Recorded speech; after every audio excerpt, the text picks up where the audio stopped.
to come to you, like, Quabs, innit? Obviously, you shared, like, your dad's, like, a pastor and, you know, being the head of the church, you know, you know, people have maybe come to him for certain things. How have you kind of seen your dad navigate honour in the church, and what practical steps can you maybe give to people who don't know how that looks like? Yeah, my dad, like, he's a very as you said, too much is subjective, innit? But like, let's say we know what too much is. When they're just doing too much, I don't know. Like, I don't know if I have to like explain it for everybody to like visualize it. What kneeling at your feet, like all of that stuff. Like, my dad's slimy, bro. Like, he's just not really for it. He's not for it, innit? Like, have you seen him like tell people, like, pattern up? He does it. He wouldn't tell you to, like, because people won't come to him and like be lying on the floor trying to kiss his feet. Nah, like, because I think he set such a precedent that he won't even do that in the first place. Like, the way that he'll preach about things, like, you know, that don't come and give him the glory that you should be giving to God, kind of thing. You get? So I've seen that, and I think there's also an emphasis that we need to make on the pastors themselves as well, because sometimes like, the pastors will cool, as you said, like, the pastors are worthy, leaders are worthy of honor. Like, they do a lot. And let's not confuse ourselves here. Like, they do a lot. They shepherd the church, or they should be in it. So there is a lot that goes into that. So there isn't a level of respect and high esteem that they should be given. However, they should know better than anybody else, technically, that esteem, it should just pass through them to God first, before it comes to them, if anything. Like, cool, you're giving me the esteem, but you giving me the esteem, the strength I'm even having to do all of these things for you is from God. So if you're gonna thank someone,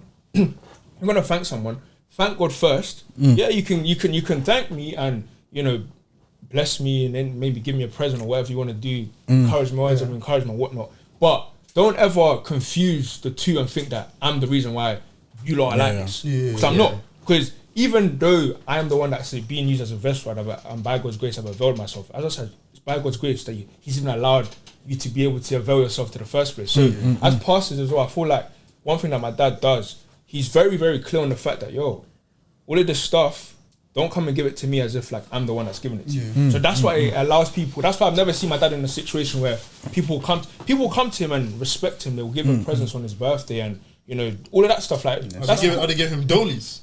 Nah, no, sky. I don't know. I don't know. Whatever. Like, all of these things will happen, but like, at the end of the day, he's very much like, the way he is as a person is too calm. He's very like temper. Is that the word? Whatever. You know what I'm trying to say? So you won't even come to him on my days, and just holding him with mad praise. He's very humble. That's one thing I'll say about him. Like, even when I've gone to him for advice, like, he's very, firstly, I think there's a couple of things that I've seen from my relationship with Krebs' dad is that he will always, anytime you go to him for advice or help, he does a couple of things. Firstly, he always points you to scripture. Secondly, he always points you to God. In the sense that, like, he will say to you stuff like, you know, like, make sure that you keep praying on this stuff. You know, take these things to God. Like, he'll encourage you in doing those things. And I think that's one way that a pastor can kind of, you, like, they're a signposter. They're supposed to signpost you to God. And how they're supposed to help you to approach God, or how to articulate what you're thinking, or how to find the answers in scripture, as opposed to how to find the answers in them. And I think there's a couple of scriptures that come to mind here. Matthew 23 is the first one. It's where Jesus is talking about the scribes and the Pharisees, and he said, these men ask you to call them rabbi, and they do it for that. And I think when you look at the beginning of Matthew 23, that's where you see the scripture, do not call anyone father but your father in heaven. That's Matthew 23:9. But in that passage, the context of it is these rabbis that are asking for honor. And so you see pastors that are very they emphasize the respect that you should give them.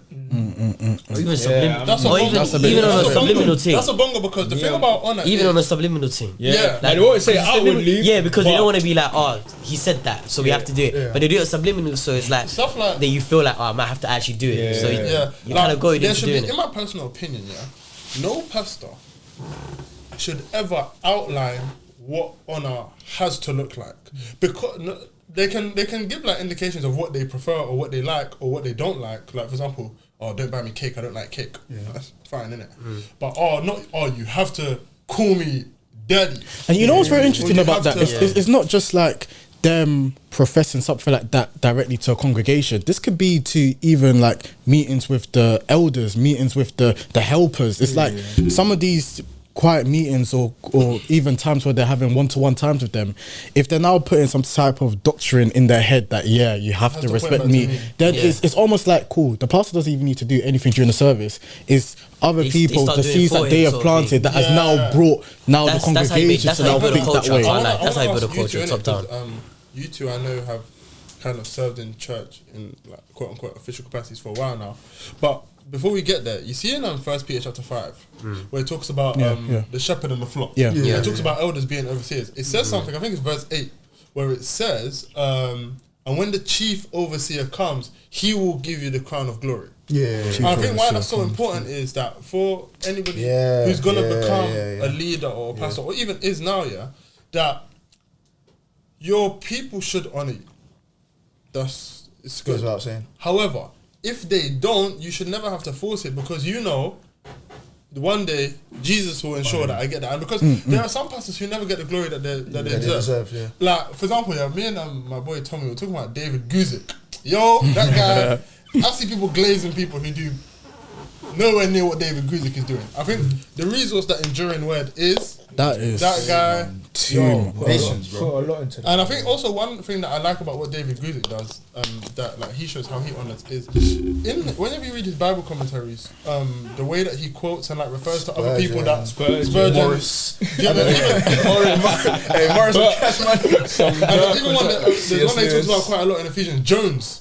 But Jones, I'm pretty sure he actually is not like, he's not a old guy, like he's a contemporary author.